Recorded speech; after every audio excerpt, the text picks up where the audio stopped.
ori ata ono ye Okyenhene chief of staff abo enkomo na ne nyina ne se Okyenhene osagefo amote ofori panyi sese wahye se abosumfie shrines ahodo ewo ne mamu anampo Okyen potamo nyina no yentutum kura esanse wo mo ha adwiye eno achi wabo ehemfo ne wo mpanyimfo kokose wo a wonim na betwa asase ama wo bi ewo Okyen ho se wo mfanye abosumfie no wo sa wo hene kro no so ye betu asemisa se ede na aba asese de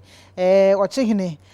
ja wo tututu abosumfie ahodo ewo ne mpotam wonom no yenkwa homon so na ye ne Okyenhene chief of staff ye beme na Daniel Ofori ata embonkomo opanyi kase UTV suni ma hen yeah did you kind of correction be state secretary pacho say pacho me state secretary Abuakwa state secretary me church for okay secretary chief of staff me pacho yo yedase ene yenko enkomotwetwe ne so na secretary anya bia de na aba Okyenhene ahyese abosumfie ahodo wo Okyen mamu nyina yentutum yi Essentially, every na over penny fee home or no be a month for be I teach it to a chairman such as when you can for Abba say if you will be if you come na I bet you abusum fee na blue akosidaya sebe nananum eji ahome ekuye nkunya so kokun sanu ne ade a oso no de baby oba e na busum for enche ne sa ebia edu kwabrada eno nso yankwafu mu a o se media meko na emom no ma bosom no de onche mesa ti enhihia Okyeman ahyehye ye nanam ifim me something no ya dia ya dwuma Okyeman mu de pom de esan se won so abosom a won fi okrom eno ne ade aba enti no enya de a won di so na nan se yenche bia ena kro kitwa bia se no ma me de wo adesu from kwaso eye Okyeman ekuro ye tin se police for akọ ema omakọ cover graves a kese yekum dipa ediakum ewo abosomfie na wanhihie mu ano na kese obosom no a eye priest no mi ade a won ho a won yeso abosom no won na ebisa ekuntasem de fie samoja egu eba ye no Okyeman ayi di boni go police for kon hie mu ye hu etuo no mi ade nyina wo no manfo bebre so ku sa se the ban say na no se ho asa na mai ekoso ewo won sa so so obehye obi eye fake money racketeering bi no mu eye niam kese bi Okyeman hyehyɛ ni ya mania ritual medicine ya de ebobura eti sa niam ya koso ache enche bia nso akoko obusum bi ko honom ni ade a ni ya bi niam no oye no na kese omanfo no wa wa akoko no obuche so a enyi so enye process for ba mu a enumpo esi ahye wo hono keso ye na ekoso wa akoko krom ho no na nya senketwa so enti na na ma transfer sha ku se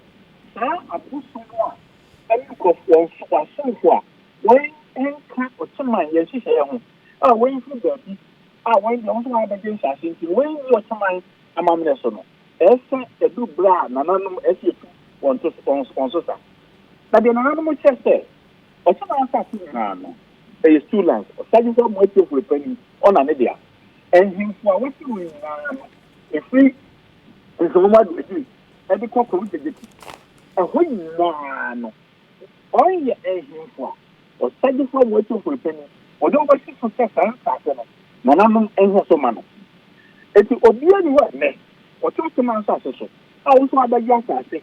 Yes, Wajuma. Every said, our sacrifice will be sincere. Any authority, right, or legitimacy, our attention. Now, and you know, say, let's say, almost conflict. No, for yes, I say, what was the work. Or someone who should be only one, or what I say. Yes, baby, I will can't just on the Bushia, or what I do. Then was I seen on Sunday, 2 minutes now, or I want it. Now, as I see away, and also, I can't money on. And it's a money exercise. It didn't mean that not Okyeman assassin so cafe. Look at the person layer. Because of that, the great assassin, and the idea. But it's all. It is only to be fair. Your mother, what gonna have? First of all, ana say Okyeman mania ni amamre no what am I to be so it is an can say first and say what can legitimately ana say by fraud or illegitimately say what Okyeman passes that's the one to me yamraso on to mania and yes what on family and mananum because of the other say oh musu na obo obo ya dia ya na ka say ya mo na what you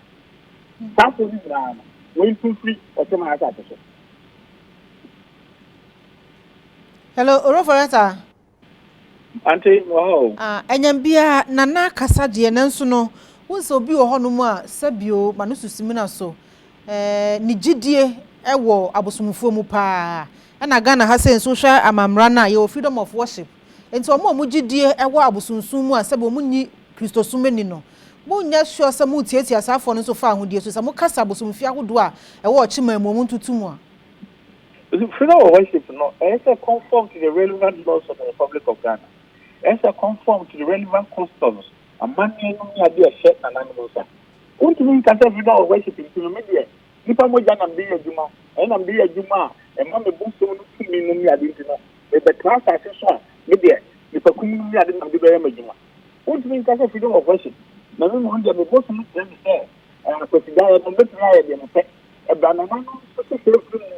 we something no a particular bia no and I'm safety ayi on won komro yan transi ni ade akọ sabu nkonya so e second down nkonya so e komo nkonya edare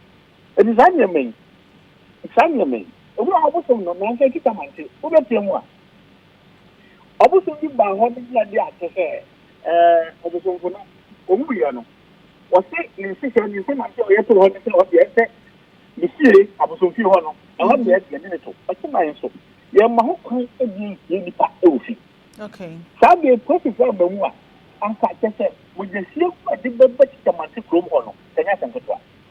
sabe be nyina na no se e de tuma mane e babura enti ampani tompane no a wa wonye Okyeman a wa baji Okyeman safi a wo de bosom bia bisi ho a wo de obosom no beka e na obesi be mo tuma mane Ghana se ya mra no ya de beto agu ne de na nanom say ya ma na Okyeman so fi asa so okay yo ora Daniel yedas papa ene enchechirima wode amayen awusanfo ora Daniel ofori ata eyo Okyenhene church pa wono ene no abo enkomo no na yeto